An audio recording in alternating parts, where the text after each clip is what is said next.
Welcome to Mitosis and Meiosis Notes. Here is a brain teaser. How can you multiply something? By dividing it. Come up with an answer yet? Well, mitosis. Here are our key terms. We have cell cycle, interphase, replication, mitosis, chromosome, cytokinesis, my favorite, and meiosis.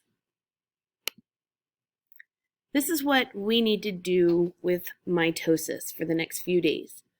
Number one, we're going to identify the events that take place during the 3 stages of the cell cycle. We will, number 2, describe the role chromosomes play in inheritance.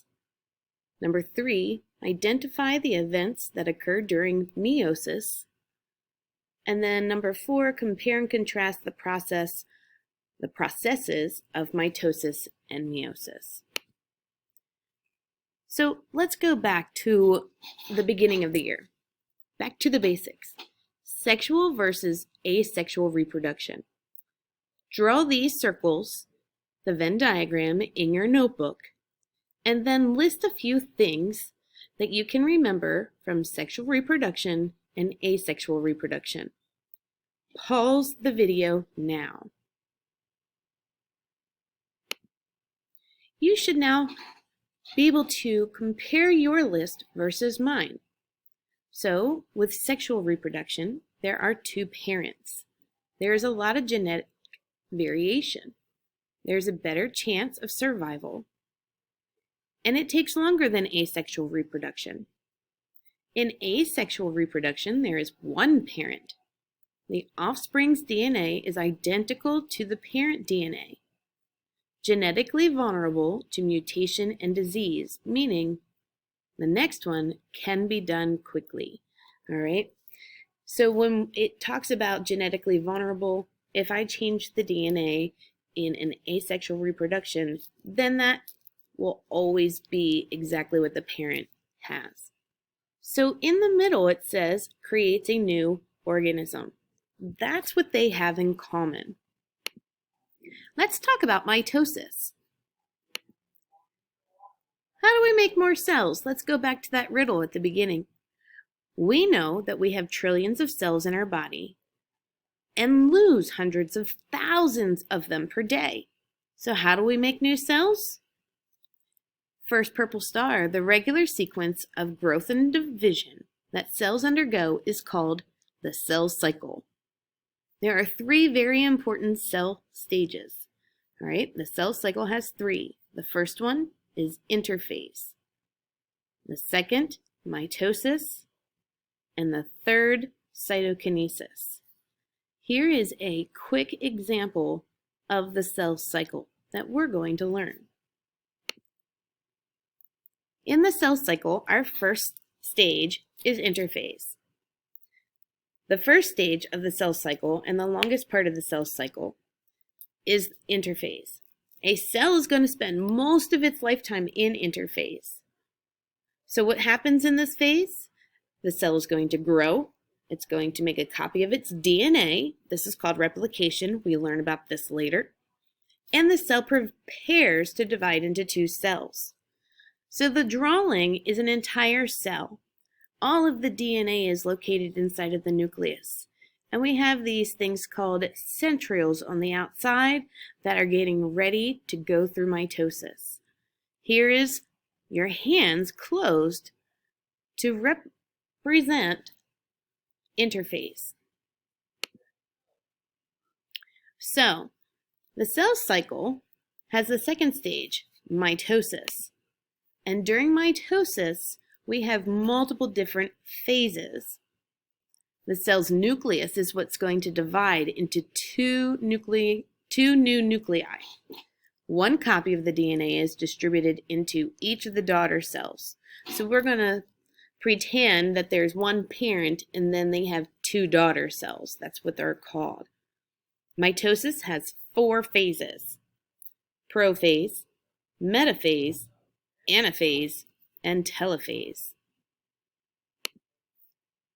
Why does mitosis happen? Mitosis is a form of asexual reproduction. For unicellular organisms, this is exactly how the cell or how the organism itself reproduces. You have one, it gets larger, it goes through mitosis, it becomes two. However, for multicellular organisms, the cell cycle is used for growth and repair. We have 46 chromosomes in our bodies. This is really important. How do we make more cells? So we know that we have trillions of cells in our body, and that is a quick review before we move on to chromosomes. Chromosomes. The human body has 46 chromosomes, or 23 homologous pairs of chromosomes. So here is an example of all 23 pair of chromosomes. Homologous chromosomes means chromosomes that carry the same set of genes, but possibly different alleles. Vocabulary terms for later. Mitosis prophase is the first phase of mitosis. The thread-like chromatin in the nucleus condenses to form rod-like structures called chromosomes. Here you can see the chromosomes as they have now replicated. Hands are still together. The chromosome, you can see the DNA that's located within the chromosome. One of these is called a chromatid. The center is called a centromere.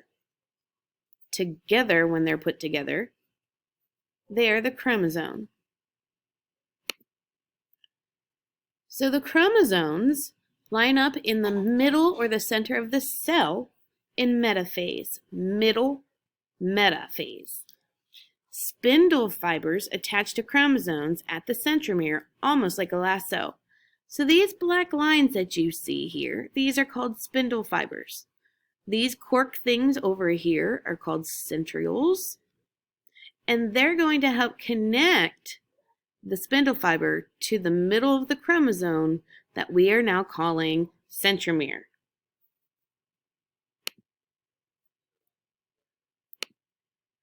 If you can see, now the hands are straight up and down to represent the chromosomes in the middle.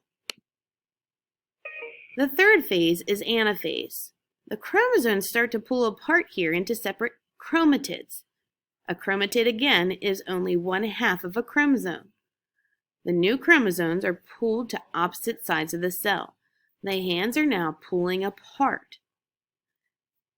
Here is an example of anaphase. The spindle fibers start to shorten, and they start pulling towards the centriole on either side. The last phase of mitosis is called telophase. The chromosomes stretch out and a nuclear envelope forms around each region of the chromosomes. The cells are almost split, but not quite yet. However, the hands in the picture represent it coming apart.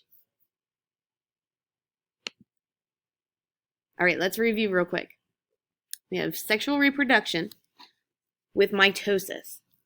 We remember that sexual reproduction is when two parent cells join together. That's called fertilization.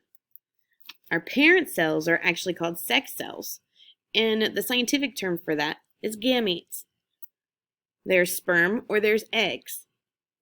So sex cells have half the number of chromosomes as the organism, so that they have a full set after fertilization. So we have 23 from the parents, the biological mom, 23 from the biological dad, and that's how you particularly get 46.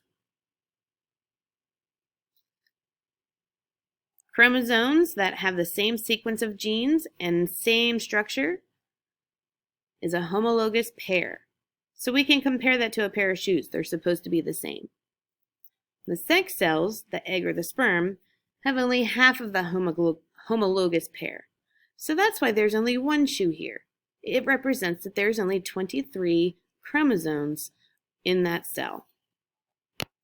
The last stage of the cell cycle is cytokinesis. I love it. The hands are completely apart, and the cell membrane pinches off the cytoplasm, and now two new daughter cells are formed. Once that happens, they are actually going to begin interphase all over again, and the cell cycle starts again. So, mitosis. Here's our chromosome math. We have the original number of chromosomes, 46. Then we have interphase. Number doubles from replication during interphase to 92. Why? Because as it goes through prophase, metaphase, anaphase, telophase, and cytokinesis, we will have the same number of chromosomes as the parent cell. Break 92 down to 46 and 46. And these are our body cells. So what is the cell cycle altogether? We have DNA, replication, here we have it doubled, and then this is interphase.